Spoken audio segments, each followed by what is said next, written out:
যখন কোনো বান্দা সূরা ফাতিহার একটা করে আয়াত বলে আলহামদুলিল্লাহি রাব্বিল আলামিন, সঙ্গে সঙ্গে আল্লাহ জবাব দিয়ে বলেন হামিদানি আবদি, বান্দা তুই আমার প্রশংসা করলি। আর রহমানির রহিম যখন বলে আল্লাহ বলেন আসনা আলাইয়া আবদি।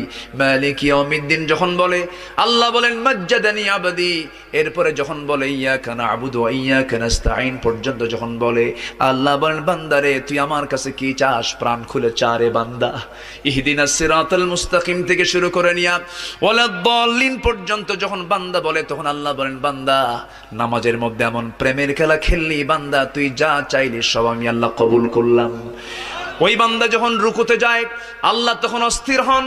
ওই বান্দা যখন সিজদায় যাওয়ার জন্য প্রস্তুতি নাই, সমস্ত ফেরেশতাকে ডাক দিয়ে বলেন ও ফেরেশতারা, এই বান্দাগুলো আমাকে দেখলো না, রাসূলকে দেখলো না, কোরআনকে দেখে হাদিসকে বিশ্বাস করে আমাকে খুশি করার জন্য তার সবচেয়ে সম্মানজনক